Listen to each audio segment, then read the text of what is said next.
All right, welcome everybody. Mil-Spec Ops Monkey here. We are wheels up. Shabbat Shalom. It is the 9th of April at 12 p.m. Central Standard Time. Coming to you from the great state of Texas. And so without further ado, let's go ahead and start cranking this out.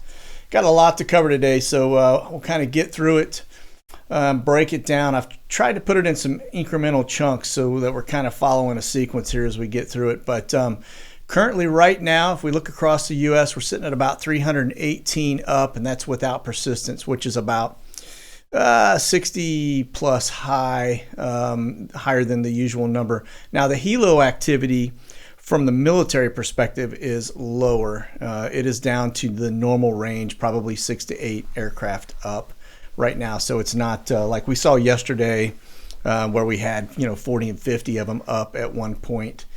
Definitely not that today. So, but let's just kind of take a look here at the U.S. at some of the things we've got up. Now, there was one aircraft we were looking at yesterday that was, we'll touch on here in a minute, which was one of the Avalon. And we were trying to figure out who that was, or at least what it was. And we've since identified that. And so that's it's a good thing. And we're going to cover that. And we're going to break down Flashbang's schedule. Take a look at the current DEFCON levels, and then we're going to go across the gamut with looking at our prison birds, activity at the bases, if any, and we're going to also take a closer look at Europe and just kind of look at some of the things going on over there. So with that said, we do have, as we look at this now, I will tell you, we have Timmy 01. That's going to be Night Watch, folks. That is one of your that's what they call the doomsday aircraft, okay? And so that thing is currently up, and it looks like it's actually getting ready to land, so that's on a descent. So this line color, where it's a blue and it's going into orange, that aircraft is actually descending. So he's sitting at about 147 knots. He's on final and descending at 2,000 feet. So looks like he's on a final approach. And but that is very common. That airplane flies almost every single day, and you'll see it. It goes all over the country, and it'll usually shadow the general area of POTUS whenever they are deployed and in the field. Okay, and so looks like we got a B-52 up coming out of that's out of Barksdale Air Force Base in Shreveport or Bossier City, Louisiana, and so it looks like he was out here doing some stuff in West Texas. And then let's look at, I just want to show you guys some of the P3 and P8 activity. Now, I was watching the other night, and we had a P3 that was down here off the coast in the Keys, the Florida Keys area, that was doing a lot of digging. And so my guess is somebody has rounded the horn here, and we've got somebody out here. If I had, it's probably not U.S., okay? There is... Just so you guys know, just because there's a submarine out there doesn't mean it's a manned submarine. There are a lot of drone submarines being developed by our country, by China, by Russia, and they're surveillance subs. And so they'll push those bad dudes out and basically use them to start, gathering surveillance. It's no different than the airplanes that go up or the drones that go up. And so think of them like an underwater drone, okay? And so that could be what we're looking at as well. But we see this P3 here that's took off out of Jacksonville, has rounded the horn. It was out here right off the coast of Cuba again. And now this is a P8, which is also starting to do that little search pattern off of the coast of Cape Canaveral. All right. And that is an air refueler. And another P8. Now that one is just coming out of that area, as you guys can see, again, out here just doing some search patterns. So now, if you notice on these P8s and P3s, they don't do your normal search grid where you'll actually see them run north and south or east and west, and then they'll cross over. They're not like your normal search aircraft where you're doing like a SAR mission or something like that. These guys are actually reading all kinds of electronic equipment and dropping buoys and all kinds of different stuff in the water. So their stuff is a little different than what you would typically see from a search pattern. Okay. So if we look across, looks like we've got a handful of congestion here for the trainers. These are normal. Okay. Same here up in the Alabama, and but the Panhandle, as you can see, is very light today. That's because we got a lot of slop going through right now, and And from a rain perspective, that's kind of limiting that, all right? Okay, let me zoom out a little bit more here. Notice too, we've got two P3s. Now these are Canadian, and it seems like the Canadians are also having a little interest up here.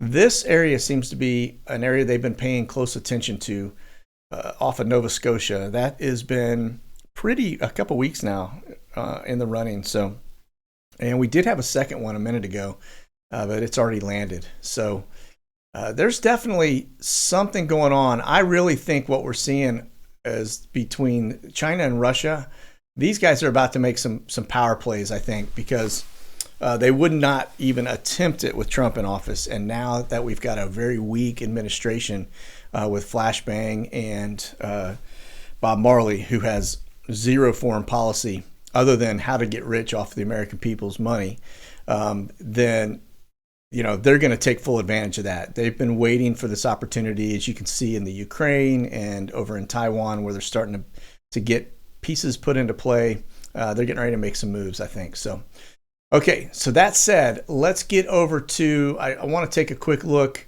This is our real-time tracker, and this is aviation related. So I want to just show you guys the ash report. Now, this is not, I don't think this is all inclusive, because I can tell you the volcano sites that I look at have a lot more detail, a lot more information. This looks to be just kind of hit and miss, but I wanted to show you, we actually have volcanic ash, and that's when it starts to interrupt air travel. And so what you will see are airplanes steering clear of this area, and that gets posted. This is probably, if I had to guess, it's data mined from one of the aviation sites, okay? And so, but that just tells you, you don't want to fly into one of these at all if you've got any type of, and you can see they've got the little zones down here. You can see this little zone right here where it's showing you where the ash is related. You don't want to fly into that in an aircraft because it will tear up your engine, okay?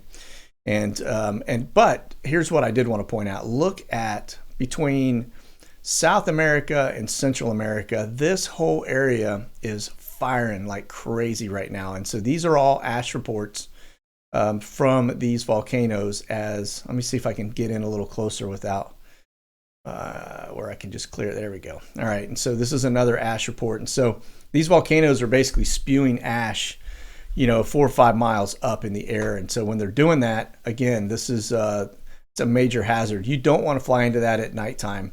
And so they have to put this up so pilots are aware of it, because it just looks like cloud until you fly into it and realize that it's, really hosing up your engine. And so think of it like little tiny beads of glass that will hit those engine fan blades, and it causes them, it etches them, it causes them to create friction. And then if it gets deeper in, depending how thick the ash is, it can actually tear up and cause a flame out in one of your engines. And so if that happens, and you're flying on 2 engines and you're both getting it, you're definitely going to be flying a glider. So now these right here, you can see this is where the ash cloud is actually floating off to right now. That's based on wind direction. And so this one here is too. So that orange alert is definitely, that's like pretty massive, major stuff. These little greens, I think, are just, hey, be cautious because it's in the air. Okay. So, all right. But that said, one of the things, let's go ahead. I'm going to jump over to the weather real fast because we're going to transition from that. I want to show you guys, just get a good glimpse of the fires across the U.S. right now. Now, I can tell you, we are experiencing, not only in the U.S., but in Mexico, record droughts. And so we're getting into fire season, and that is not good, because if you don't have a good moist ground and the trees are all dried out, these fires are going to go exponentially higher. And we may have a record fire year based on the droughts, because I can tell you, if you look at the drought maps, almost half of the United States, and mainly in our food areas, is actually in a drought state. And if you go down to Mexico, where we get a lot of food out of, 62% of their communities are actually in a severe drought condition. So it's definitely not good. Okay. But let me turn the fires off. And so you guys can see here, let me get down here to my filter. We're going to take a quick look. And the reason I pointed the fires out is because we've got a lot of TFRs that are fire related. Okay. So if we start out here on the West Coast, This one here, just north of Tucson, that's a fire security TFR. Same thing here, north of Phoenix. Okay, down here, this one north of LA, that's a fire TFR. Same with this one, east of Fresno, out in the mountains, that's another fire TFR. And so we've got fires that are popping where they're actually clearing areas. Okay, and so let me see. I want to say that is also a fire TFR right there. And as we get up here in North Dakota, that's a fire TFR, just so you guys know. This TFR here is for the George Floyd trial. All right, that's a security TFR. And then as we get down here into Texas, you're going to see we still have the same ones that are over Dallas. And the one over in Plano, that's actually G.W. Bush's Dallas home. Okay, that's his location where he lives. But this one over Dallas is over one of the immigration centers. So that's a FEMA location. Same thing here in Odessa and down here in South Texas. Okay, on the border, that's just a standard that's always there. And the same thing with this one that's running across. All right, it just changes colors from time to time. Okay, if we get over here into the Florida area now, this is interesting because this one, and this one in Valdosta, those are all air shows that are supposed to pop this weekend. You can see this weather moving in. And so depending how quickly that goes through, they're probably going to have some delays, I would imagine, in the air shows if you're in that general area. Red one over Disney's permanent. And this little yellow one right here is also, that has to do, I believe, with the toxic release into the water in the Tampa area. Okay. Up here in the brown zone, this is, that's a standard, that's going to be over the senior living center. That's permanent. All right. And that's just a security TFR. So there we have where our TFRs are. All right. And so let me back out of this, and then I want to just show you. Let's go over to Flashbang schedule so you guys can see. Notice they're both together. Another early start, 9:50 a.m., crack of dawn, close press. And looks like they've got an in-town pool call time. That's at 11 a.m. And then there's going to be a press briefing on COVID-19 because that is absolutely critical. Can't even say that with a straight face. And at 12:30, God, we're focusing on something that's like a cold. Now, if this was Ebola, I'd be like, yeah, man, this is pretty important. We need to hear what they have to say. But my God, this is just so ridiculous. It's like, let me just give you a distraction so you can't see what else is really going on and what we're really doing. So, all right. And so this is going to be another press briefing. And then it looks like they're going to get their weekly economic briefing, which at 2:45, it certainly is not good. I can tell you that things are starting to definitely lock up on them. And if my everything that I'm reading is true, where they're getting ready to drive us home with a bunch of high taxes, this economy is going to come to a screeching halt. So buckle up. It's going to be a bumpy ride. I can tell you that. So, all right, now if we go over here and look at the DEFCON, this is our current DEFCON is 4, and it hasn't changed. And that is a live update. So that's as of today. And so that's slightly elevated. What you don't want, the lower the number, the worse the storm that's coming. Okay. So we are in good shape from that standpoint as of this minute. All right. Okay. So now let's go over, we're going to take a quick look at the Eurocopters. I started covering these because when we were looking at some of the other helicopter activity, I noticed a lot of these, or most of these, are actually police department related. They're like either highway patrol, DPS, going to be, regular police department, sheriff's departments, and then you're going to have also border patrol and those guys. That is based on the AS-50. It's a Eurocopter. This is kind of their go-to. It's like I said before, it's the Ford Explorer of helos for most of our agencies. Okay, and so that's why now not all of these are agency birds, but just so you guys can see, we get into LA's got a little bit of they typically have a lot of stuff going on. So that HP right there, that's a highway patrol, right? And so if I click in on it, when you look at this, looks like he just actually is just taken off. So he's just getting airborne. But yeah, there you go. Let me pull it up so you guys can see it. These ads, man, they're killing me. California Highway Patrol, you guys can see right here. So then, if you have a tail number, you can actually, right here, this N1 108 HP, you can actually go in at any time and track where they've been, what they're doing. So, but you've got the Highway Patrol there. You've got quite a bit up here in Palmdale, this general area. I don't know if CE is one or not. There's another CE. And that's LA. So that's going to be LAPD more than likely right there. And so some of these are also going to be firefighter related. So, all right. And so that is where we have. Now we know in the Phoenix area, we know there are some fires going on out here. So down here and actually up here. So. Okay, that is our AS50s. It looks like there's some stuff going on in Miami. So some of these big metropolitan areas, you kind of expect to see some of that. And so I don't know what FK is, but we're going to just get a closer look and see who that's registered to. Mosquito control. All right.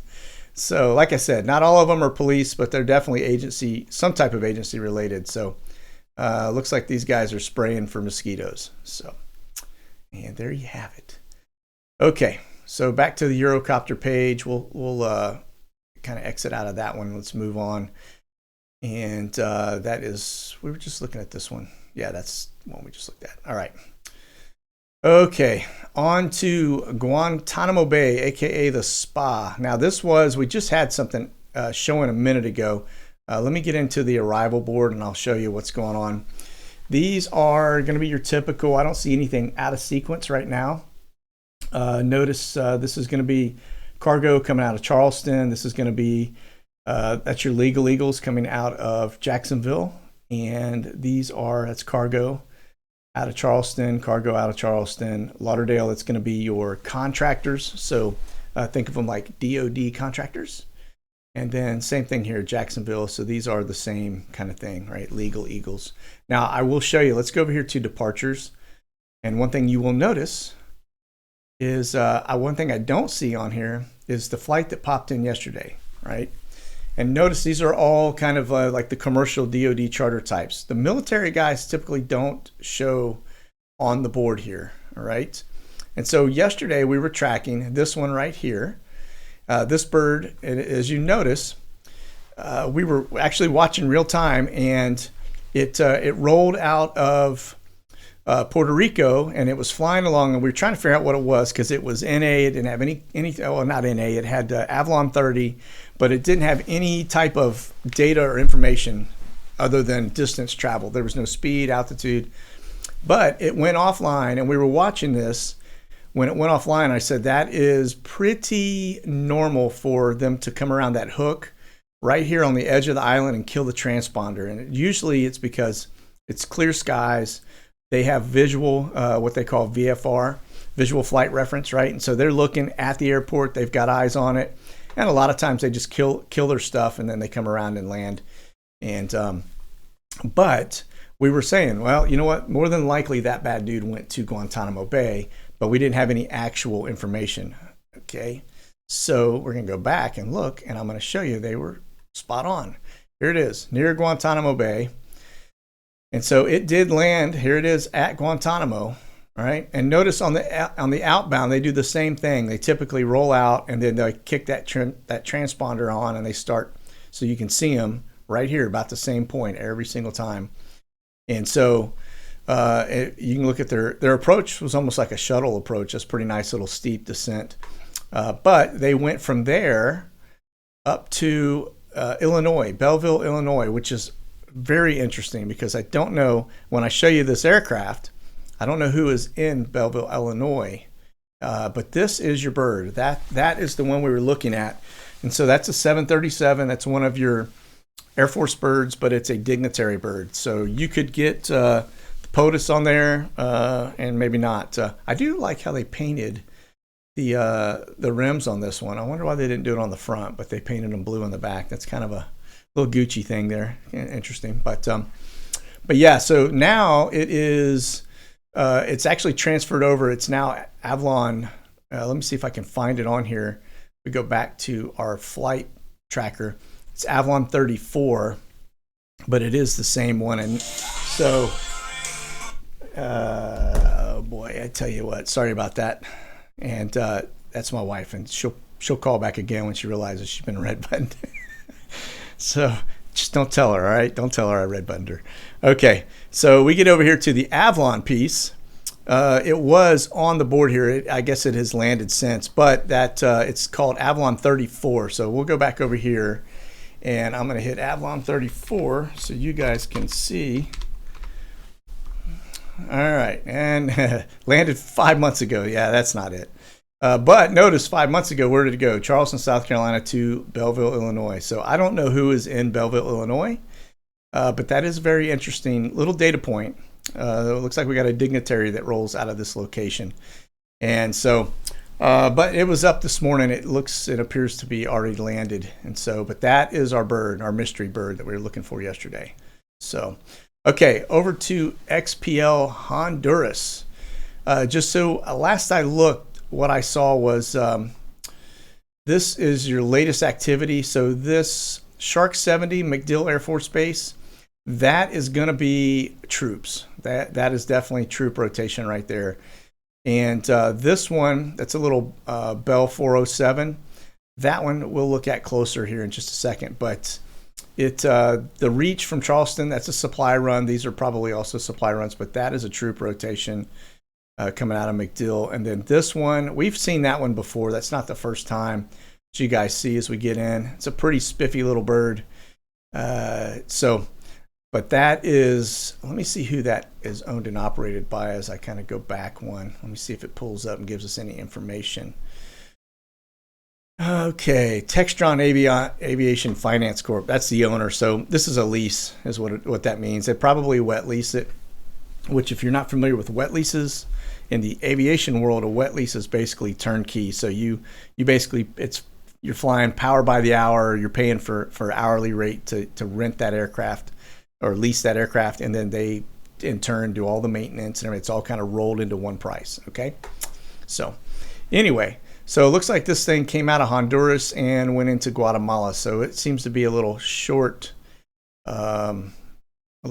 jumper. I don't know. You can get probably 5 guys on there, 4 guys. Not a lot of people, unless there's a 2-seat. You may be able to get 6 on there. So maybe prison transport. Sorry, I can't speak today. Maybe a prison transport where they're pulling people to and from, little quick hops locally. That's plausible. So you throw a couple security guys on there with the prisoner and transport them and maybe, I don't know, that's a reach. But anyway, that bird is not uncommon. I have seen it in and out of XPL before. And so, okay, now let's get over to, this is going to be our Phoenix birds and what we currently have up right now. And so this is, it's a Gulfstream 3. So, and it took off out of Terceira Island and looks to be headed, if I had to guess, it's headed over here to Greece. That's kind of a normal thing. It has been there for a couple of days, I guess. I take it. And so let's just, we'll click on this flight and see. So it has been there since, actually just shows the today flight. So, but Terceira is one of our prison locations. For those not familiar, let me zoom in on that island a little bit. So this is an Air Force base right here, but it's also a commercial. So it's kind of a joint runway. And so, so you'll get commercial flights. It makes it very hard to kind of watch for birds coming in and out because there's a lot of commercial traffic that runs in there too. But if you go this main road right here that runs along this island, right in about here, the center of the island on the south side is a high security prison. And so that's where I think we are putting people, if I'm not mistaken. I don't have anybody that can validate it and verify it other than, maybe going and doing some on ground research. But I don't know if we got any listeners that live there. It'd be really cool to kind of see what the scuttle is on that place. So, okay. On to our next. So that's our Phoenix bird, and that's one that's actually in air, and it looks like I said headed over to Greece, where it typically goes from there. This is going to be your N163 PA, it's another one of your gray birds. It's a little Gulfstream as well. Like I said, these are Gucci, very nice aircraft. Now, here's one thing I want to point out. It's interesting. This thing is currently, it's in Guam. It landed 12 hours ago, and it flew from Hawaii. So here's where it started out.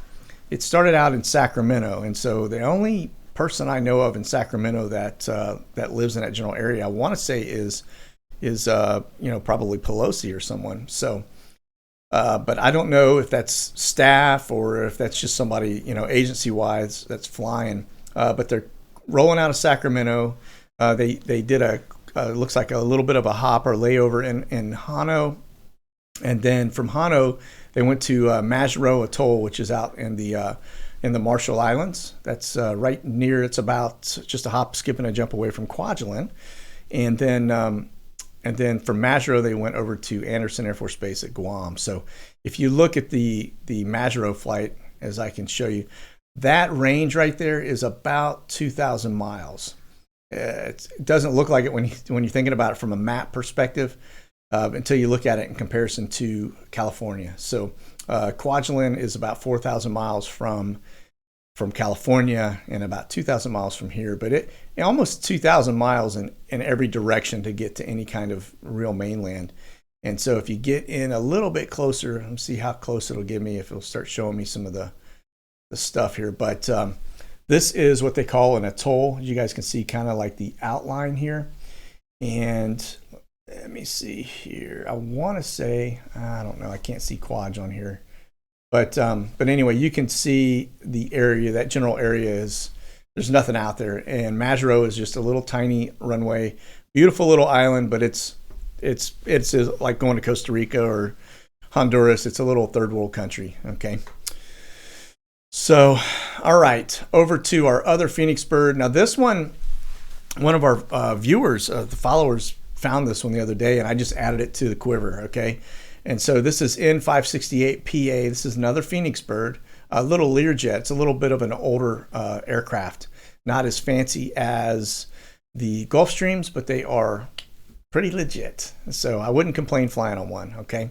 But looks like this thing is rolling out of the Brown Zone, and it's headed into Bedford, Massachusetts. So I don't know who's rolling there. You get up into Massachusetts, that could be anybody, John Kerry. I mean, there's all kinds of people that live up there. And so anyway, but that one is en route. So let's go, if we look at where this thing has been just today, it started out in Massachusetts. It looked like it flew down to Fort Drum, New York. And then from there over to Cartersville, Georgia. Oh, actually, that's upcoming this afternoon. Sorry. So it flew out of, let's back up a little bit. So today it left Cartersville as its base, operating base, went to Chicago over to Camp Springs, Maryland. And so that is going to be the Brown Zone, right? That's in DC. Brown Zone over to Massachusetts. And then this afternoon, it's going to go from Bedford, Massachusetts down to Fort Drum, New York, then back to the home base. So it's RTB, which is return to base in Cartersville, Georgia this evening about 6:13. So, but there's nothing really good happens in Chicago. So I don't know, who we got on these planes. And when I see Chicago, I see, so Chicago, DC, and then you got Massachusetts. The only thing I can think of are the Kenyan, the Chin, you know who that is. And that's the only thing I can think of would be on those kind of flights. And, them getting free rides would not be shocking to me at all. So those guys are definitely just running amok again, I'm sure. So, okay. 173 PA, that's another Phoenix bird. Now that one is currently, it took off yesterday out of Miami, went down to Lima, Peru. And so now this is kind of an interesting, this blue line right here was the flight plan.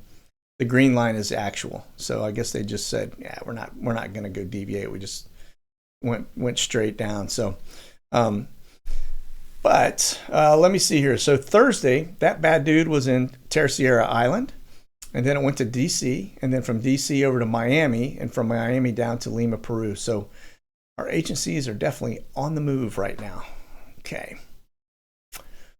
All right. And so this is going to be our, that's our sniffer bird. So we're just looking, this one will be looking for any type of nuclear or biological, chemical kind of activity. It's a U.S. Department of Energy, but it's a security bird.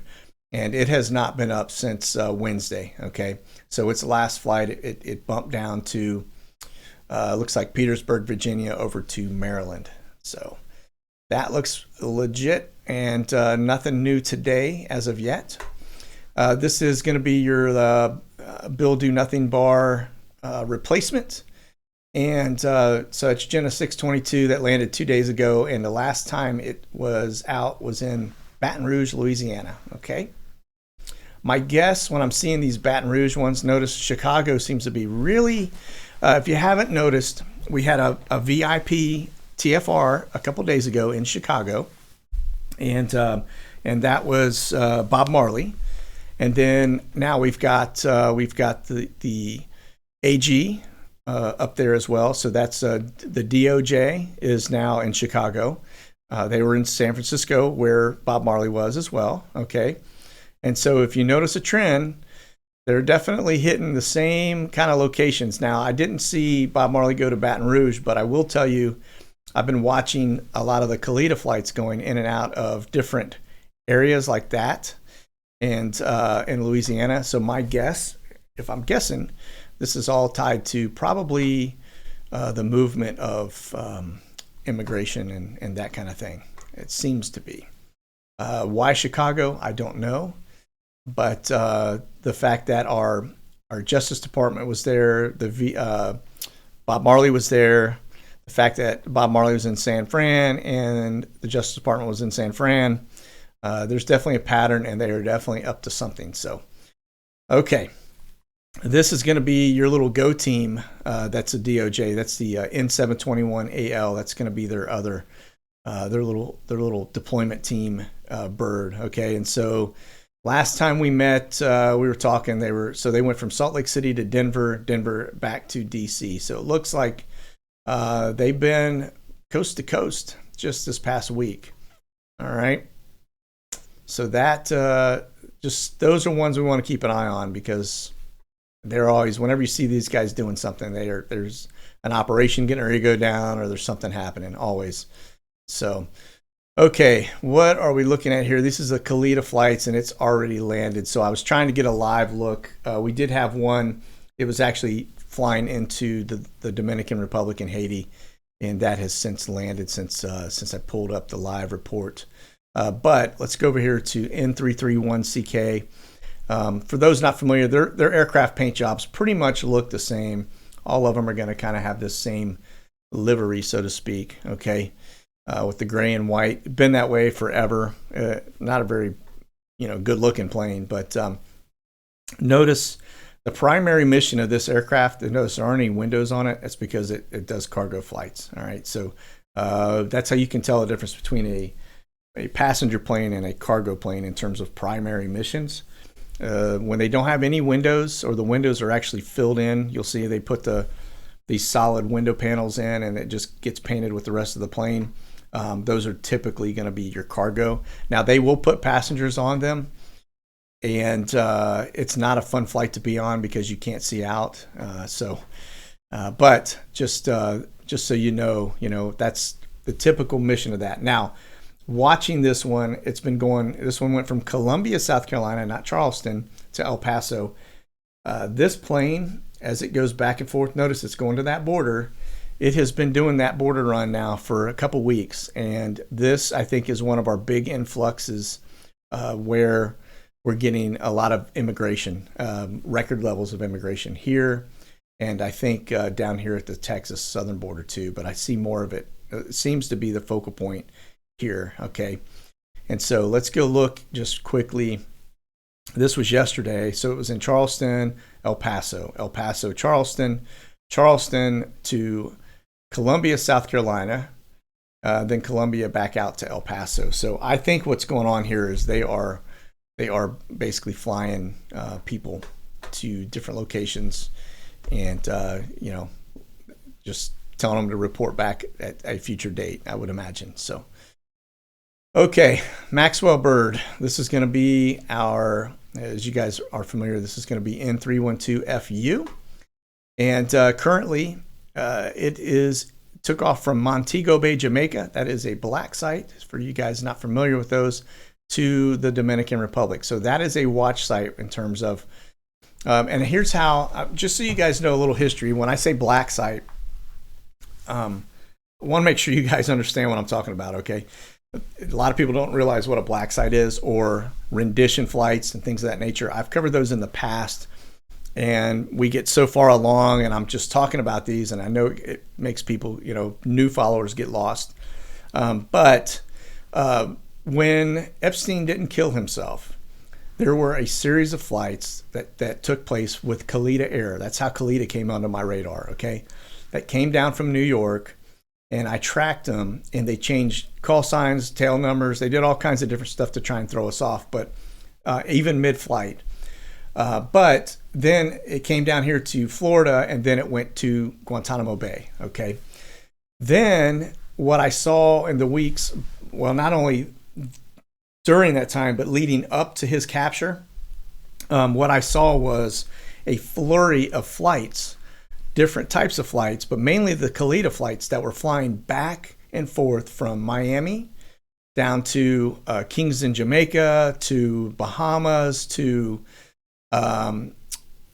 Dominican Republic, to Haiti, down to Turks and Caicos, and they were just these super frequent flights. And what happens is, when you're flying these people that you want to shake down, and you can go look up, there's I think it's called a Rendition project, and they will have all of the companies that I track and show all the company names and the known flights, the things that have been caught in the past doing rendition flights.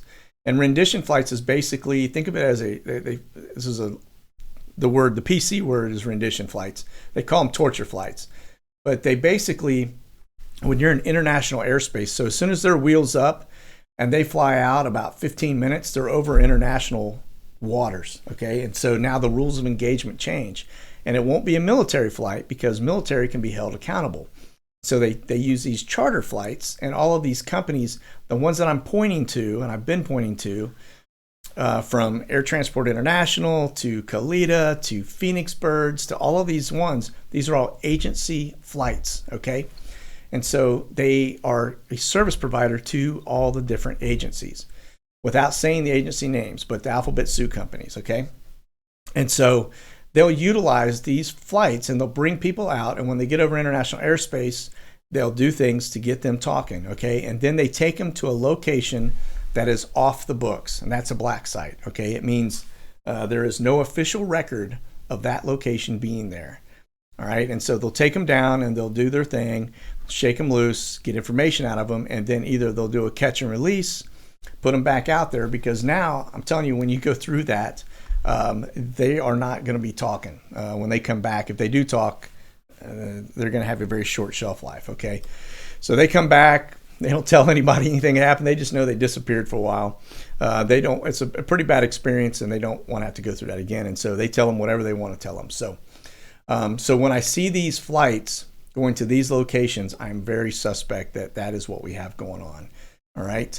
And so it is just unfortunately, it's a necessary evil, and you have to, you got to be able to get information out of people. And so you can't do that sitting here. And so what they'll also do is come down, land on a runway in an international space, never get off the airplane, just taxi, park it for a minute, put on some fuel, and then roll right back out, and then come right back. And so anyway, you can just Google search that, and you'll find all kinds of different information on it. All right.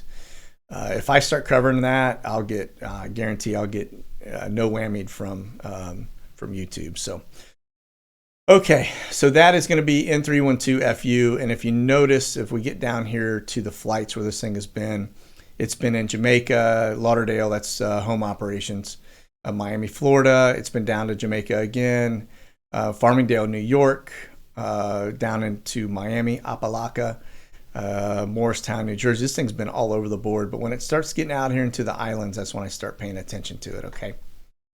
All right. Now let's just take a quick look at the Atlas birds. Now I've been watching this because remember, Atlas is, again, that's another heavy duty DoD contractor. They move a lot of goods for our government. And so you can see they do a lot of stuff in and out of Asia. So if you start looking here, you can see them inbound. And this is where they, a lot of their bread and butter.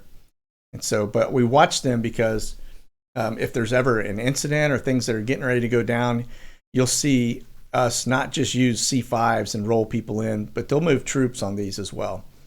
Okay, and so you can see they're just stacked up, and these are coming out of Anchorage, headed down. But this one, the ones we want to watch for are the Europe ones, the ones that are coming out of, like this one's coming out of Spain, going to JFK. Those are the ones you really kind of want to have eyes on, because those, when you start getting into Europe and we start talking about pre-positioning of assets and troops, these are some big birds, all right? So 747-400s, a lot of cases the actual nose will open up on those, and they can push some heavy-duty equipment in. And so you'll see them start to kind of go out into these general areas. When you see them going in the Middle East, you know things are about to get hot, okay? Because they don't really fly into the Middle East. So, all right, speaking of Europe and that general area, I've got persistence on because I didn't want to lose them, because as we start to get into later time of the day, like right now it's 12:42 Central Standard Time, but over there it's getting pretty late, all right? And so, but let me just show you, we got a lot of heavies moving in. So these are C-17s, and they look to be, that's Qatar. Who knew Qatar had their own C-17s, but it looks like these guys are bringing in some equipment headed back into Qatar out of, where do they come out of here? Somewhere in Africa. So Juba, which I don't know where that is, but it's definitely northern Africa. So that's the Horn of Africa here. So, but we've got some C-130 activity. So that's Saudi. Looks like they're coming out of the Pakistan area. And let's see, another C-17, which is outbound. Looks like that dude is rolling. That's a UK C-17 coming out of Dubai. And then that's going to be our little air refueler that seems to frequent this area. So pretty confident we've got fighters up in this general area and in this general area. Now, if you look at what's going on now, aircraft-wise, tanker, that's an air refueler. And another air refueler, which tells me, again, we've got fighters up in this general area. Another air refueler. So we got a lot of fighters up in this area. And now that one's under a reach call sign, which is it's a tanker, but because it's got the reach call sign, it may be also doing a cargo run. Okay. C-17, that is a U.S. military C-17. So we seem to have a lot of heavy aircraft supplies and stuff rolling into Kuwait. All right. So looks like things are on the uptick for this general area. So I don't know if we're pre-positioning assets or what, but in the last week, I've definitely noticed a lot more aircraft in that general area. Okay. All right. We get out over the Middle East here, or sorry, Europe, away from the Middle East. So I got a little fighter out over Turkey. That's a Turkish fighter. And let me see what we got here. That's okay. So that one, if I can get it to pull up, that's going to be one of your Spec Ops birds. Okay. Those are, I don't have a good picture of it, but that's a little high wing. It looks a lot like that, the DOJ aircraft their little Go team. It's very similar to that, but this is a Dornier C-146A. It's a high wing prop job. It can land just about anywhere. And so, but those are typically operated by the U.S. Air Force Special Operations. And so those guys will, their support function for the most part, bringing people in and out and, getting people into an area. So, okay, that's going to be a French Airbus. And let me just see, got a couple Italians up, some more C-130s, but let me see, just making sure I don't have anything. So Israel looks to be pretty quiet right now. and it's like a little Learjet right there. So that's a military. So let's see. Little Cessna Citation, which is a little crotch rocket. That thing scoots, and so looks to be headed out of the Netherlands down to. It's probably headed into, if I had to guess, into the UAE or somewhere in this general area. Maybe Cairo. I don't know. It's kind of on that heading. So okay, so that if we watch over here into, this is Ukraine right here, and then this is going to be Russia. So this border, if you notice, there's you're not seeing any military anything in China and Russia. It's because they use different squawks and things like that, and so we're not tracking that stuff. Okay, but let's go over to the commercial board and just take a quick look at that, and you will see as we kind of focus in. Now this is your Ukraine right here. All right, and so as we get up here on the border, this is you can see the kind of the water line, but now notice in this general area how there's really not any air traffic, okay? People are steering clear of this area. You can see the traffic is getting routed right around all of this. So my guess is that it's similar to how that one airplane got shot down when it was over the area. People know when there's kind of a precursor to war getting ready to happen, they start putting in these anti-aircraft missiles and batteries and different things. And so those anti-aircraft missiles or units are actually known to they'll lock on to commercial aircraft. And so from time to time, you'll get somebody with an itchy trigger finger and they'll start, that's how commercial planes get shot down. And we've seen it actually in the past couple years where that has happened. So they just typically stay clear of it. So they'll take on extra fuel and just kind of avoid that general area. But pretty sure this is going to go hot here in the very near term. Okay, you guys still tracking with me? This is a longer than usual, but I want to give you guys kind of a good flavor for what's happening. All right, now over to Ever Given, and I just want to show you guys it's still in the general area. There is some very bogus reports going on, and I want you guys just to know there's somebody, I think they used to be a former screenwriter in their life or something, but they write these are like movie scripts. If you notice the stories that come out that are talking about human trafficking and talking about these SEAL teams going in and taking people out, or all these different fighter groups and spec ops and things. There is so much rubbish going on out there. Believe me, if the stuff was going on, it's very hard to contain that kind of thing. And if you notice, it's always coming out on some little shady back channel.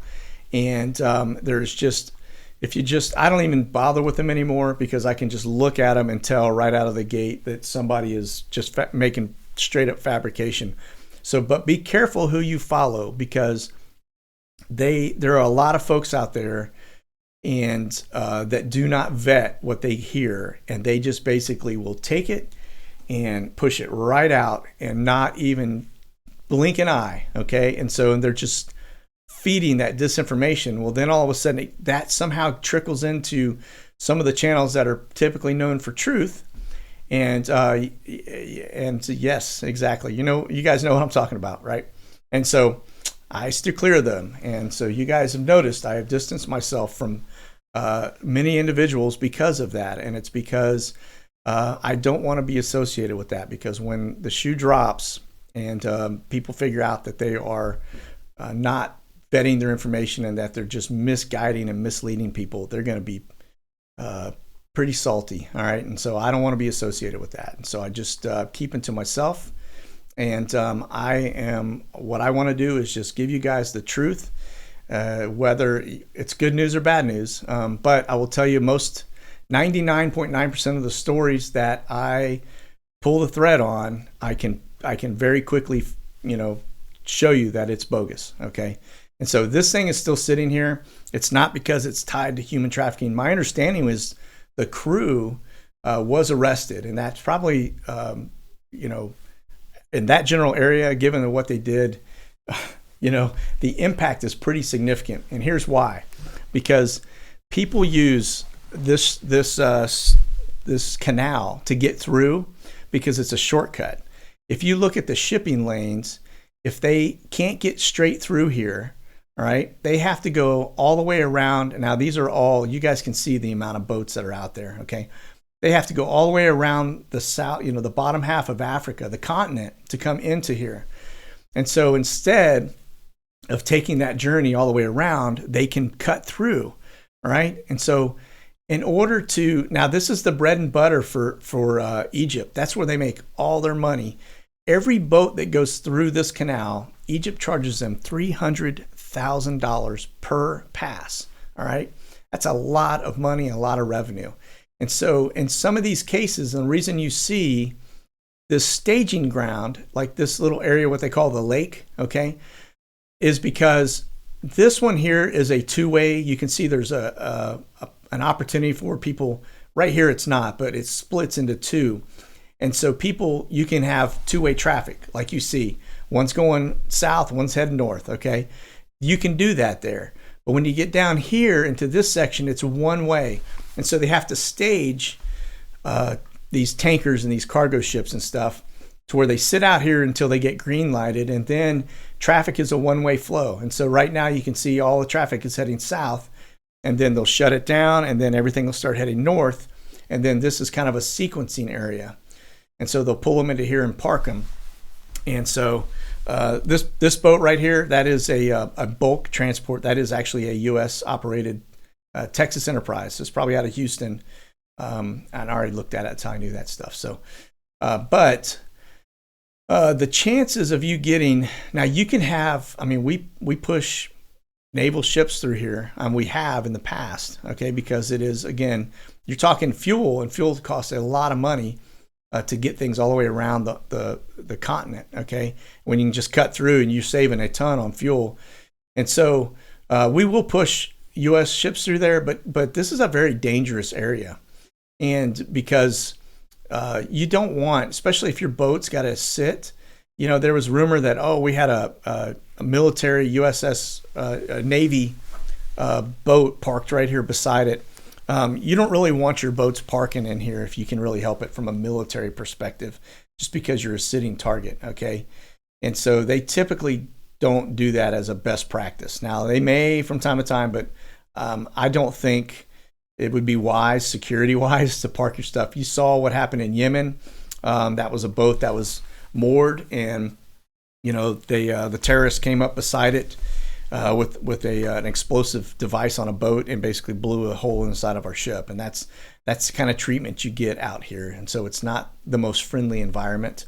And so we typically don't do that. So, but the latest report was that bogus story had to do with a SEAL team operation that flew in and basically rescued kids and did all this other stuff. And remember a couple weeks ago, they were talking about, the U.S. Navy hospital ship being over there, and I showed you both of them. One of them was in Portland, went down to San Diego.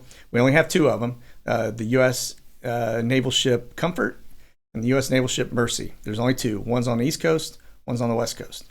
And so, and they're both on the East Coast and West Coast. One's in Norfolk, the other's in San Diego. All right. And so it's just that quick pull a thread, and you end up with, you can pretty much vet the story quickly and know that it's bogus. Okay. So, all right. So there is that. Now, for those of you that are following me on Patreon, which is right now in the chat, that's all of you. Don't forget, on Sunday evening, I will be doing my Q&A with you guys. And so we'll be doing that Sunday evening at 7 p.m. Central Standard Time. As you can hear, I don't know if you can't hear it, my dog is barking. So that means it's time to wrap up. So, but without further ado, I'm going to pump in my new t-shirt ad, and then I will see us out. So you guys be safe out there. God bless, and monkey out.